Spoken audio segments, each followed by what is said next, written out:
Bienvenido a la lectura número 12, parte 1, y quiero continuar el pensamiento que tuvimos la última vez hablando de los 4 hechos gloriosos, ¿no? De la justicia de Dios. Y si se recuerdan, estuvimos nosotros la última vez hablando sobre el punto número 2. La justicia de Dios se ve en su paciencia, ¿no? Esto es en su tolerancia y en su indulgencia y también en su indulgencia con el pecado del hombre. Note un hecho glorioso aquí. Dios no castigó al hombre por su pecado destruyendo toda carne de sobre la tierra. Lo pudiera haber hecho, pero no lo hizo. Dios esperó hasta que Cristo viniera antes de condenar al pecado en la carne. Mira bien, hasta que llegó Cristo, el pecado en la carne no había sido condenado todavía. Había sacrificios, ¿no?, para satisfacer la ira de Dios, pero nota bien, la condenación de la carne no se le había permitido hasta este punto. Recordemos que Dios es justicia perfecta, Dios ha sido justo. Por lo tanto, Él tiene que proveer una justicia perfecta para el hombre en la carne. 2 cosas. No había hombre que pudiera encarnar la justicia perfecta. Eso tuvo que esperar por Cristo. Y segundo, solamente el Hijo de Dios, Cristo, podía encarnar la perfecta justicia y así lo hizo. El hecho de que Dios esperara hasta la venida de Cristo, que Dios en su paciencia retuviera el castigo del pecado, muestra con toda la claridad que Dios es justo. La rectitud de Dios y su justicia son manifestadas por su paciencia. En Romanos en capítulo 8 dice esto en versículo 3. Dice, porque lo que era imposible para la ley, ¿no? ¿Te recuerdas los sacrificios? Por cuanto era débil por la carne, Dios enviando a su Hijo en que en su semejanza de carne de pecado, y a causa del pecado condenó al pecado en la carne. Y en Gálatas capítulo 4 también se nos dice esto, en Gálatas capítulo 4, en versículo 4, note bien hasta el versículo 6. Pero cuando vino el cumplimiento del tiempo, ¿no?, la venida de Jesús, Dios envió a su Hijo, nacido de mujer y nacido bajo la ley. ¿Para qué? Mira el propósito. En versículo 5 nos dice el por qué. Perdón. Para que redimiese a los que estaban bajo la ley, ¿a fin de qué? A fin de que recibiésemos la adopción de Dios. ¿Te recuerda que la paciencia de Él y la paciencia del Padre, lo que está pasando aquí? Y ahora en versículo 6, por cuanto sois hijos, Dios envió a vuestros, dice, envió a vuestros corazones el Espíritu de su Hijo, el cual clama, Abba, Padre, y por su gracia recibimos la persona del Espíritu Santo. La tercera gloriosa hecho de la justicia de Dios. Número 3, la justicia de Dios se ve en su juicio, Aceptó la muerte de Cristo como el sustituto por nuestros pecados, cargó el castigo del pecado sobre Cristo, hizo lo recto y lo justo, y su justicia es manifestada por su juicio. Mira el juicio del Señor, que debería haber caído sobre nosotros, pero no cayó ahí, cayó sobre el gran justo, el Cristo, el Mesías, nuestro sustituto, el que tomó nuestro lugar, a Jesús. En Isaías capítulo 53 dice esto. En Isaías 53 dice lo siguiente en versículos 4, 5 y 6. Isaías 53, mira bien, versículo 4 al 6 dice, ciertamente llevó Él nuestras enfermedades y sufrió nuestros dolores, y nosotros le tuvimos por azotado, por herido de Dios y abatido. Mas él herido, dice, fue por nuestras rebeliones, molido por nuestros pecados. El castigo de nuestra paz fue sobre él, y por su llaga fuimos todos curados. Mira bien, por nuestra persona nosotros somos la causa. Dice, mas el herido fue por nuestras rebeliones, molido por nuestros pecados. el castigo por nuestra paz fue sobre él. Y por su llaga fuimos nosotros curados. Todos nosotros nos descarriamos, dice, como ovejas, cada cual se apartó por su camino, mas Jehová cargó en él el pecado de todos nosotros. Mira, hablando del juicio, de la justicia de Dios. En 1 Pedro capítulo 2, 24 otra vez dice, quien llevó él mismo nuestros pecados en su cuerpo sobre el madero, para que nosotros, ¿no? Que estando ¿qué? Mire bien, muertos a los pecados, vivamos a la justicia y por cuya herida fuiste sanados, hablando de la salvación. En 1 Pedro capítulo 3, versículo 18 también dice, porque también Cristo padeció una sola vez por los pecados, y dice, el justo por los injustos, nosotros siendo los injustos, para llevarnos a Dios, siendo la verdad muerte en la carne, pero vivificado en espíritu. Y por fin, el cuarto hecho glorioso de la justicia de Dios. Número 4. La justicia de Dios se ve en que es Él que justifica todo el que cree. Todo el que cree. Dios toma nuestra fe y la causa como justicia. Wow. Él toma la fe nuestra y la convierte, mis hermanos, en nuestra justicia. Toma nuestra fe y nos juzga a nosotros aceptables en su presencia.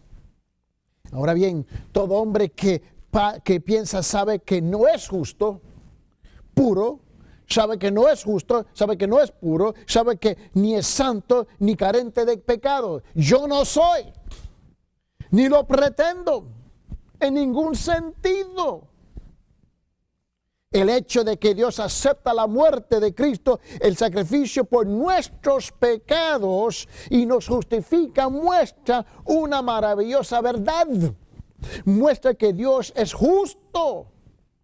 El hecho de que Dios es nuestro justificador manifiesta su justicia. Yo no me encuentro en esta vida quejándome de las cosas que me suceden porque no me atrevo, porque yo reconozco que a quejarme es declarar que Dios no es justo, y la verdad es que Dios es justo. Las cosas que suceden por un múltiple de razones. Puede ser, mis hermanos, que el diablo me ataque, puede ser que el hombre me ataque, puede ser que es mi culpa, puede ser que Dios lo permite para enseñarme algo. Pero Dios nunca es injusto. Dios es justo. En Hechos, en el Nuevo Testamento me dice esto. En Hechos capítulo 13, en versículo 39. Mira bien. Y que de todo aquello de que por la ley de Moisés no pudiste ser justificado de todo, en él es justificado todo aquel que cree. Yo creo. Quizás soy tan bruto, me falta la inteligencia, me falta la sabiduría del mundo, me falta lo que tú piensas, lo que me falta. Pero yo creo. En Romanos capítulo 3 me dice esto en versículo 28. Mira bien lo que me dice. En Romanos 3, 28, mira bien lo que dice. Concluimos, pues, que el hombre es justificado por fe, punto, sin las obras de la ley. Quiere decir, mis hermanos, que cuando llegó Cristo por fin, todas esas obras, todos esos sacrificios de allá, ya terminaron. Ahora es por la obra que Él hizo, no por nuestras obras que nosotros intentamos de llevar a cabo. Es por lo que Él hizo. En Romanos 5, capítulo 5, versículo 1 dice esto. Justificados, pues, por la fe. Más claro no puede ser. Dice, justificados por la fe. Más claro es imposible. Dice, por la fe tenemos paz como consecuencia para con Dios por medio de nuestro Señor Jesucristo, de lo que Él hizo. En 1 Corintios también nos dice esto en capítulo 6. 1 Corintios capítulo 6, en versículo 11 dice, y esto erais algunos en un tiempo, ¿no? Mas ya habéis sido lavados, ya habéis sido santificados, ya habéis sido justificados en el nombre del Señor Jesucristo y por el Espíritu de nuestro Dios. Note que está hablando en términos pasados, ya son hechos, en los hechos ya hechos en el pasado. En Gálatas capítulo 3 dice esto en versículo 24. De manera que la ley, dice, ha sido nuestro ayo, nuestro maestro, nuestro enseñador, nuestro instructor, para llevarnos a ¿quién? A Cristo, a fin de que fuésemos ¿qué? Justificados por la fe. Ahora, le quiero mostrar algo. Hasta aquí hemos hablado de versículo 21, 22, 23, 24, 25, 26, ¿no? Y ahora llegamos al 27. En Romanos capítulo 3, en versículo 27, y vamos a encaminar del 27 hasta el 31 juntos. Y él comienza aquí con unas preguntas, pero estas preguntas son preguntas que requiere y preguntas que demandan respuestas, pero las respuestas son obvias. En otra palabra, no podemos continuar de ser necios, por decirlo así, ignorantes, por decirlo así, no informados, por decirlo así, porque con las preguntas nos está declarando una tremenda verdad. Ahora en Romanos capítulo 3, en versículo 27 dice, ¿dónde pues está la jactancia? ¿Dónde? ¿Qué dice? Queda excluida. ¿Por cuál ley? La pregunta. ¿Por la de las obras? Otra pregunta. No, sino por la ley de la fe. Concluimos pues que el hombre es justificado por fin sin las obras de la ley. Versículo 29. ¿Es Dios solamente Dios de los judíos solamente? ¿No es también Dios de los gentiles? Estas preguntas. Ciertamente también de los gentiles, porque Dios es uno y Él justificará por la fe a los de la circuncisión y por medio de la fe a los de la incircuncisión. Y en versículo 31, otra pregunta. Luego, por la fe invalidamos la ley. Luego, por la fe invalidamos la ley. En ninguna manera, sino que confirmamos la ley. Note lo que Pablo, el desafío, el reto de Pablo con nuestra conciencia en este momento. Ahora él comienza a hablar aquí de la fe. Y él está hablando que el camino que pone a fin la jactancia y que pone en fin el orgullo humano a la justicia y a las obras propias. Este es el tema aquí, hablando de este camino en cual, y él comienza aquí este diálogo en versículo 27 hasta el 31. Note lo que está hablando aquí, porque una de las fuerzas más poderosas de todo el mundo es ¿qué? Es la fe. Esa palabrita pequeñita, mis hermanos, pero la cual mueve las montañas de nuestras vidas en Cristo Jesús. Este pasaje discute el poder de la fe, revelando 4 cosas que hace que la fe. Vamos a enfocarnos aquí en la fe. Dice, ¿dónde pues está la jactancia? ¿Queda excluida? ¿Por cuál ley? ¿Por la de las obras? Sino por la ley de la fe. La ley de la fe. So, vamos a entrar en un estudio un poquito más a fondo de este concepto de fe.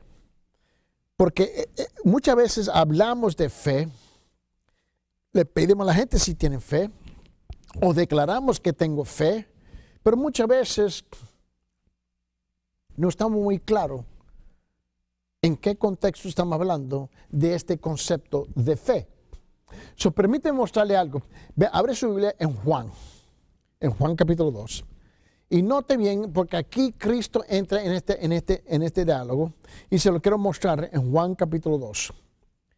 Yo quiero que tú lo veas en esta plática que tiene Jesús. Vete en Juan capítulo 2 y vamos a leer versículos 23, 24 y 25.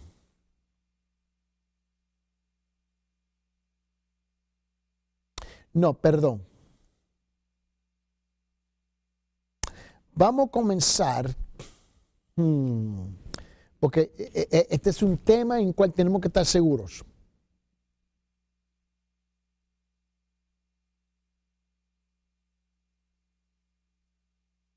Vamos a comenzar el versículo 13. Juan capítulo 2, versículo 13. Porque quiero que tú veas el contexto en cual Jesús está hablando, y el fin de este contexto, mis hermanos, el propósito de este contexto es la fe. Note bien, porque estamos hablando de la ley de la fe. ¿Te recuerdas? En Romanos 3:27. Yo quiero que tú comprendas lo que Pablo se está refiriendo. Y aquí Cristo él mismo responde a esto. En Juan capítulo 2, versículo 13 dice, estaba cerca la Pascua de los judíos, y subió Jesús a Jerusalén, y halló en él el templo los que vendían bueyes y ovejas y palomas y los cambistas allí sentados, y haciendo un azote de cuerdas, echó fuera del templo a todas las ovejas y los bueyes, y esparció las monedas de los cambistas, y volcó las mesas, y dijo a los que vendían palomas, quitad de aquí esto, dice, y no hagáis la casa de mi padre de mercado. Entonces se acordaron de sus discípulos que está escrito, el celo de tu casa me consume. Y los judíos respondieron y le dijeron, ¿qué señal nos muestra ya que haces estos? Y dice, respondió Jesús y le dijo, destruir este templo en 3 días lo levantaré. Y dijeron, luego los judíos, en 46 años fue edificado este templo, y tú en 3 días lo levantarás. Y dice, más él hablaba del templo de su cuerpo. Por tanto, cuando resucitó de entre los muertos, sus discípulos se acordaron que había, dicho esto, y creyeron la escritura y la palabra que Jesús había dicho. Ahora, note, aquí cambia la escena, y Cristo está escuchando todo esto, y ahora mira lo que sucede con Cristo. En versículo 23, estando en Jerusalén, en la fiesta de la Pascua, muchos creyeron en su nombre, viendo las señales que hacía. Mire bien, muchos creyeron viendo ¿qué?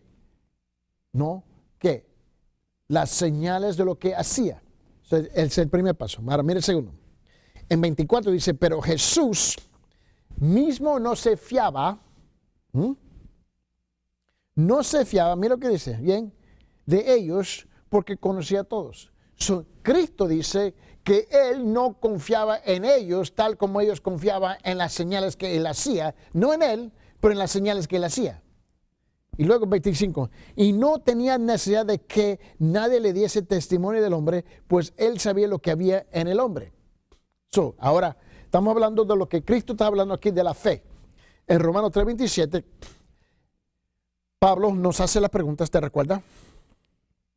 Donde él dice, ¿dónde pues está la jactancia? ¿Queda excluida? ¿Por cuál ley? ¿Por las de las obras? No, sino por la ley de la fe.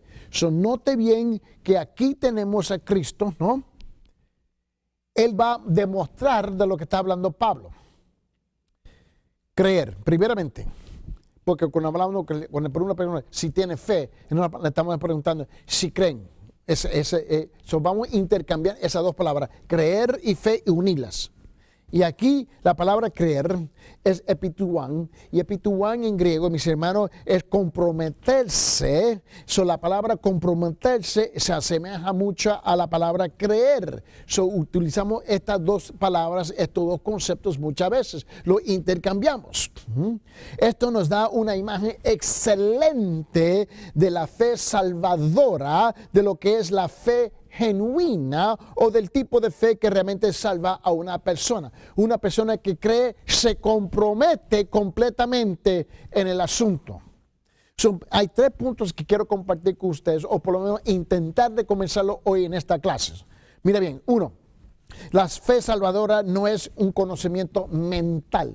No es un conocimiento mental, no es una convicción, mis hermanos, y una afirmación intelectual.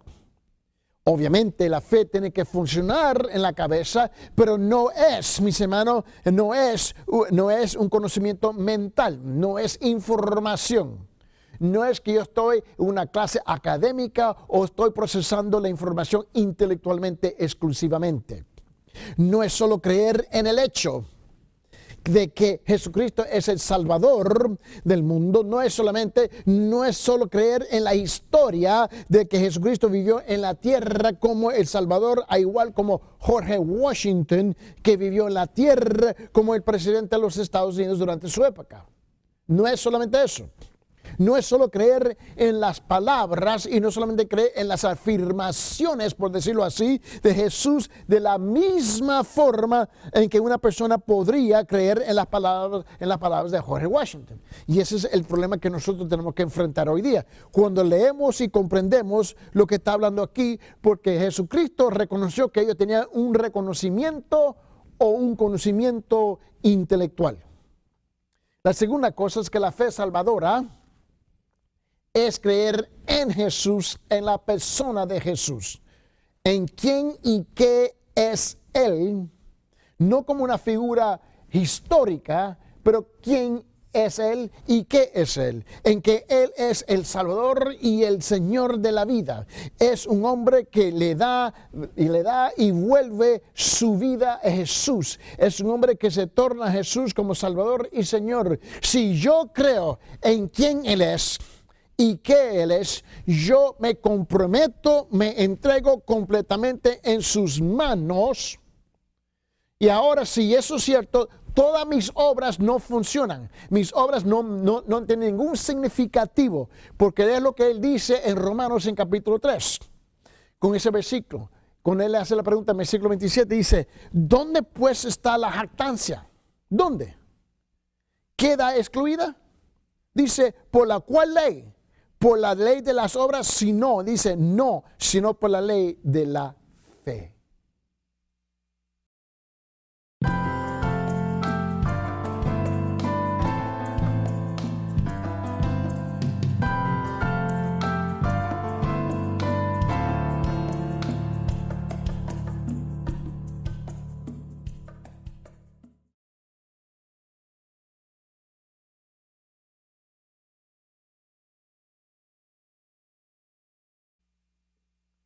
Bienvenido a la clase. Esta va a ser lectura número 12, parte 2. Y si ustedes se recuerdan, tuvimos nosotros hablando sobre Romanos capítulo 3, versículo 27.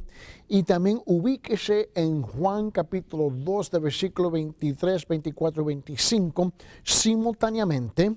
Y vamos a continuar nuestra plática sobre este tema de fe. Porque este es el tema en cual Pablo ahora está aplicando cuando llegamos al capítulo 3, versículo 27, y lo hace a través de unas preguntas. Y dice, en Romanos 3, 27, ¿dónde pues está la jactancia del hombre? ¿No? Y luego él dice, dice, ¿queda excluida? ¿Por cuál ley? Otra pregunta.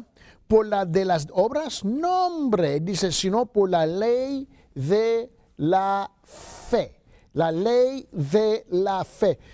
Ahora, tú te recuerdas que en la última clase estuvimos hablando el significado de eso. Es llegar al momento de comprometerme y entregarme completamente. Y si se recuerda, habíamos dejado en punto número 2 en la última clase hablando que la fe salvadora es creer en Jesús, en la persona de Jesús, no en la idea de Jesús. Yo me quiero detener ahí un momento. Escuchar esto, tengan mucho cuidado en escuchar esto. El problema es que muchas veces tú y yo, sin querer hacerlo, pero lo estamos haciendo, presentamos a la idea de Jesús, el concepto de Jesús, para que la persona pueda comprender el evangelio de Jesús. Y es ahí donde cometemos un gran error. Tenemos que hablar de la persona de Jesús. Yo no tengo que creer en el concepto de Jesús. Yo no tengo que creer en la persona, en la idea de la persona de Jesús.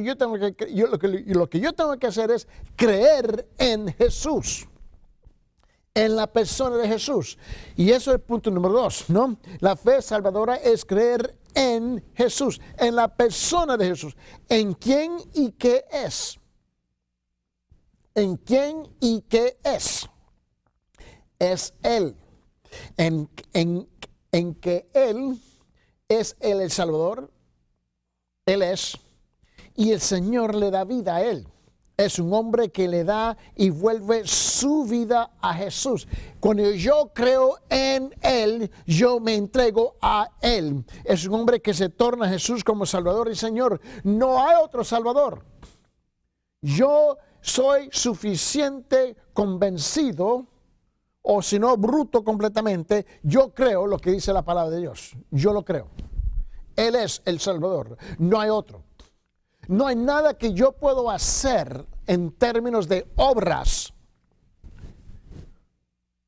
para ganarme la salvación. Él ya la ganó porque Él fue obediente a su Padre para aplacar la ira de Dios contra el hombre. Y se te recuerda, hace 2 o 3 clases atrás estuvimos hablando de esto. Que Él vino para ¿qué? Para honrar lo que había sido deshonrado por medio del hombre. Número 3. Punto número 3. La fe salvadora es compromiso. Compromiso. El compromiso es del ser total y de la vida de un hombre a Jesucristo. Yo estoy completamente abandonado y comprometido con Él. Él es el compromiso de un hombre de todo lo que Él es y tiene para con Jesús. Todo lo que soy y lo que tengo le pertenece al Señor. Y le da todo a Jesús y por lo tanto implica todos los asuntos. El hombre confía en Jesús para que se haga cargo de ¿qué? De su pasado, en otra palabra, de todos mis pecados del pasado, yo se lo entregué a Él. De todo lo presente, de todo el bienestar, de toda mi existencia, todo lo que sucede en esta vida, en el presente, a Él. Y su futuro, mi destino, el destino nuestro, todo a Él. La Biblia dice que Él es el mismo ayer, hoy y siempre para siempre. Yo le entrego mi pasado, mi presente y mi futuro. Poner toda su vida, su ser, sus posesiones en manos de Jesús. Ese es el compromiso, esa es la verdadera fe.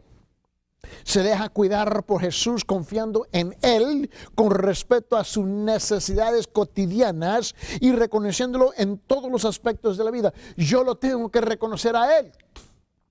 Él es. Hasta el plato de comida lo tengo que reconocer a Él.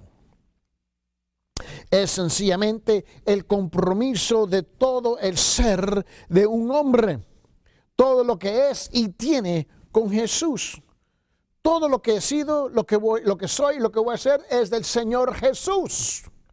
Cuando yo realmente creo, cuando yo digo que yo tengo fe, es que yo le encomiendo todo en Él y camino en Él. Y camino como si yo realmente creo. Hay 3 pasos relacionados con la fe. Pasos en que se ven claramente en este pasaje. Y lo quiero relacionar aquí con Juan capítulo 2 y Romanos capítulo 10. Manténgase aquí en Juan capítulo 2 y vete a Romanos capítulo 10, por favor. En Romanos capítulo 10. Porque yo le quiero mostrar algo aquí, por favor, es importante. Vamos a unir estos dos versículos juntos, ¿no? Primeramente, mantenga su lugar en Juan capítulo 2. ¿Estamos bien? Y también ubíquese en Romanos capítulo 10, versículos 16 y 17. Mire bien.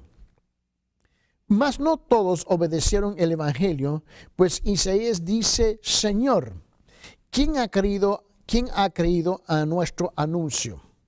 Mira el versículo 17.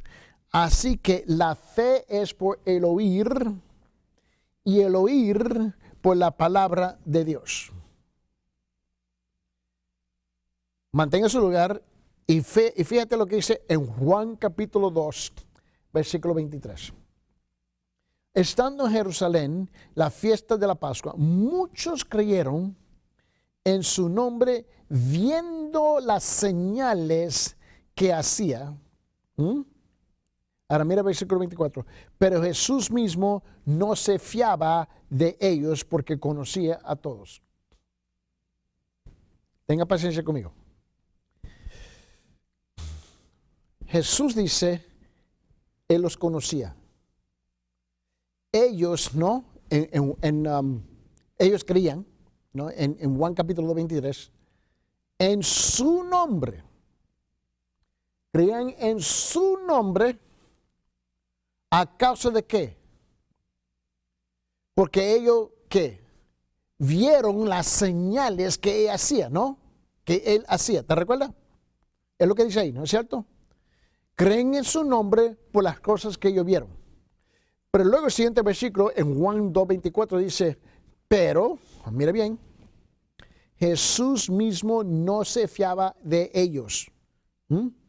¿Por qué? Porque conocía a todos. Ahora, en Romanos 10, 16 y 17, dice, mas no todos obedecieron el evangelio, pues Isaías dice, Señor, ¿quién ha creído a nuestro anuncio? El evangelio. Luego él dice, así que la fe es por el oír por la palabra de Dios. Mira bien. Ahora lo que tenemos aquí. Así la fe es por el oír.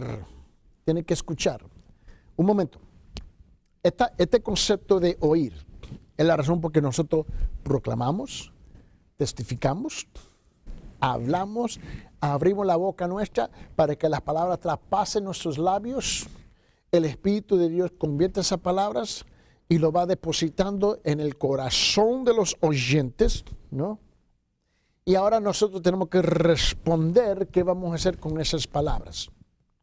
Ahora, te recuerda que también dice en Juan que la palabra de Dios es vida y espíritu y verdad. En otra palabra, la palabra de Dios es vida, verdad y espíritu. Nosotros no lo podemos cuestionar. La vamos a aceptar o la vamos a rechazar. Pero en Romanos capítulo 10 dice esto. En versículo 17 dice, así que la fe es por el oír y el oír por la palabra de Dios. La palabra oír aquí en griego, porque es la idioma original del texto del Nuevo Testamento, la palabra oír en griego es akua. Akua es como el término militar, ¿no? Akua es, mis hermanos, es oír la palabra, oír el mandato del comandante, como el servicio militar, y actuar inmediatamente. En el servicio militar daban órdenes y nosotros teníamos que, mis hermanos, obedecer. Sí, señor. Sí, patrón. Sí, mi jefe. Sí, sargento. Sí, teniente. Sí, capitán. Sí, general. Sí. Era reconocer lo que se había dicho y luego actuar inmediatamente. Oír, acúa, es oír intelectualmente, físicamente, espiritualmente, escucharme, y comprometerme en aplicarlo inmediatamente. Él dice en Romanos 10:17, dice, así que la fe es por el oír y el oír por la palabra de Dios.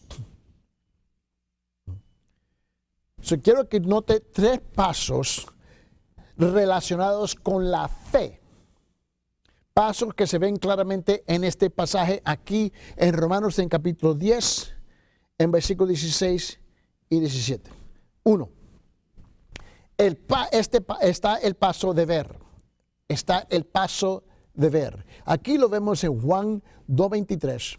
Estando en Jerusalén en la fiesta de la Pascua, muchos creyeron en su nombre viendo las señales que hacía. El primer paso es ver, ¿no? O oír. O oír. Como aquí en Romanos en capítulo 10, que dice en versículo 16, mas no todos obedecieron el evangelio, pues Isaías dice, Señor, ¿quién ha creído a nuestro anuncio? Y él dice, así que por la fe es por el oír y el oír por la palabra de Dios. Es ver o oír. En los 2 casos es actuar. Note bien. Un hombre tiene que estar dispuesto.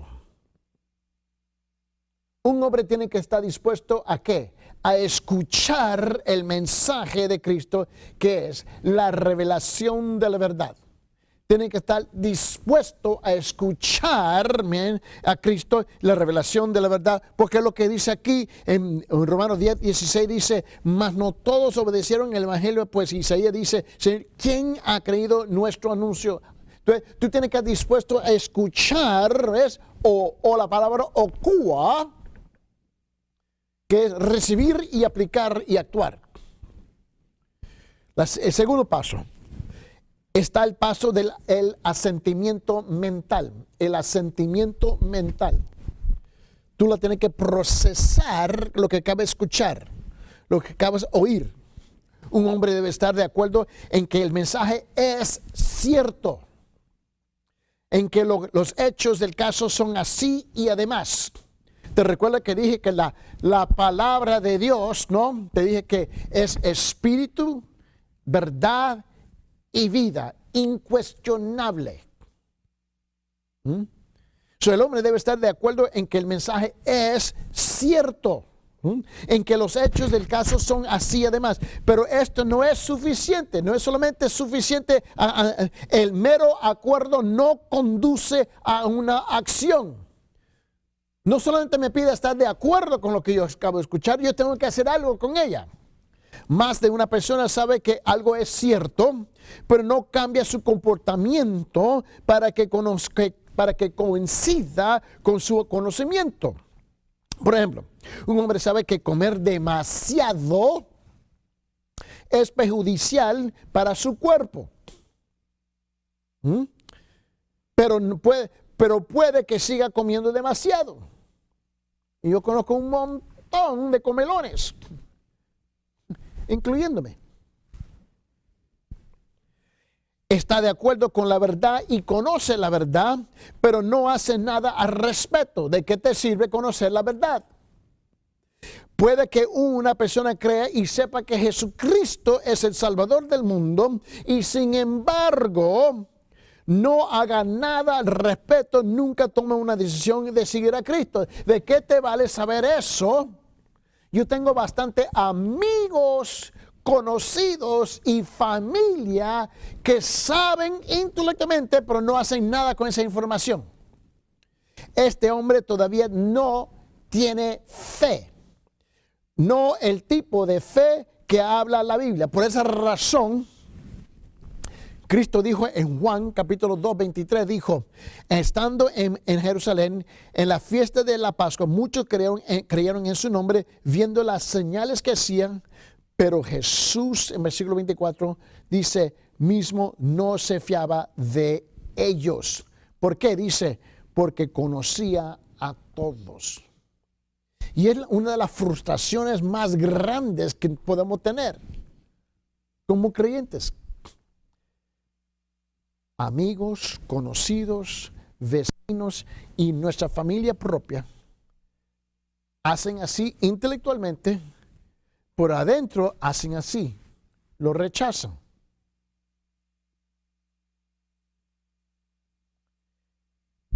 Número 3. Está el paso del compromiso. El paso del compromiso. Ahora, el primer paso es de ver o oír. El segundo paso es el sentimiento mental. Y ahora el tercer paso, mis hermanos, es el paso de compromiso. Cuando el Nuevo Testamento habla de fe, habla de un compromiso personal con la verdad. Y como Jesús es la verdad, un hombre oye la verdad, acuerda que es cierto y hace algo al respecto de esa verdad. Se compromete y rinde su vida ¿a qué? A la verdad. La verdad forma parte de su propio ser, una parte de su comportamiento y de su vida. Hay un cambio real en mi vida con la información.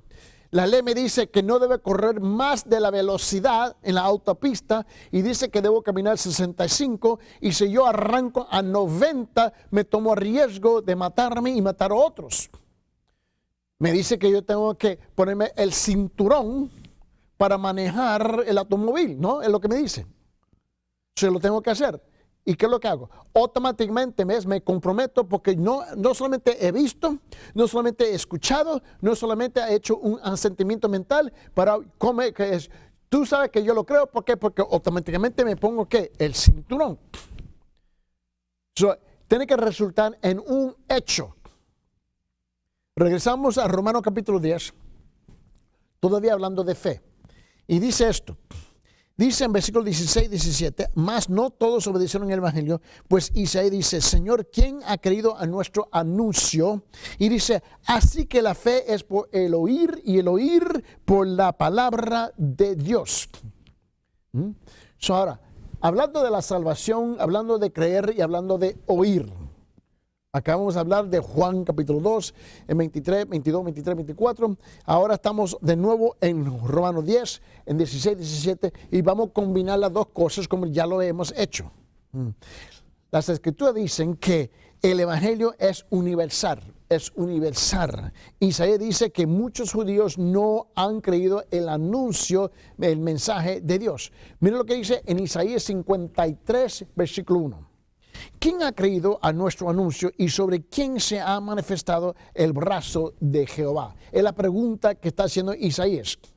En consecuencia, ellos prueban que la salvación no es por raza, herencia, por tradición, por religión o por institución.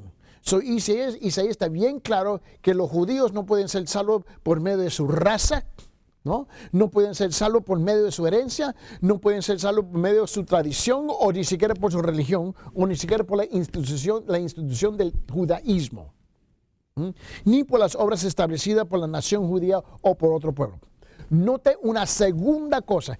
Isaías usa la frase aquí, creído nuestro anuncio, porque es lo que hace. Dice aquí en Romanos 10, 16 y también en Isaías 53, uno dice, ¿quién ha creído a nuestro anuncio? A nuestro anuncio. Está bien claro lo que está diciendo aquí. Ahora, Isaías aquí estaba diciendo que creer el mensaje de qué. Precisamente qué es lo que él está hablando. Él está hablando de qué? Del camino de la salvación. Porque Isaías estaba muy, muy claro lo que él estaba diciendo.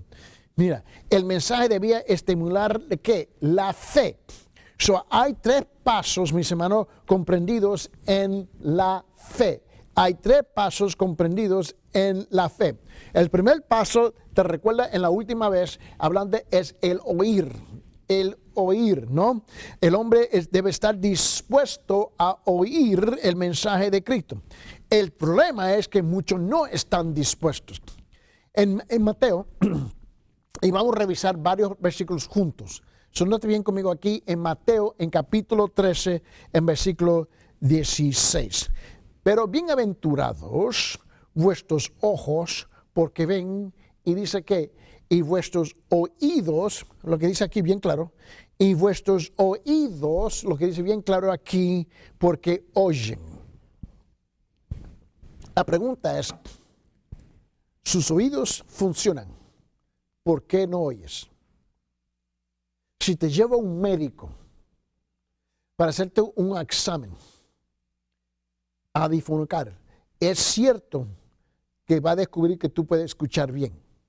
El problema suyo no es que no es capaz de oír, es que no quieres oír. También nos dice esto en Mateo capítulo 13, ese mismo versículo, en versículo 23 dice: mas el que fue sembrado en buena tierra, dice, este es el que oye y entiende la palabra y da fruto y produce a 100, a 60 y a 30 por uno. En Lucas capítulo 10 dice esto en 39. Esta tenía una hermana que se llamaba María, la cual sentándose a los pies de Jesús oía su palabra, oía su palabra. En Lucas 18:15 dice, traían a él los niños para que los tocase, lo cual viendo los discípulos lo reprendieron. En Juan 1:12, más a todos los que le recibieron, a los que creen en su nombre, les dio potestad de ser hechos hijos de Dios. En Hechos 17:11 dice, y estos eran más nobles los que estaban en Tesalónica, pues recibieron la palabra con toda solicitud, escudriñando cada día la escritura para ver si estas cosas eran así. Note el proceso continuamente de escuchar, tenían que escuchar, oír. Y es igual para nosotros hoy día.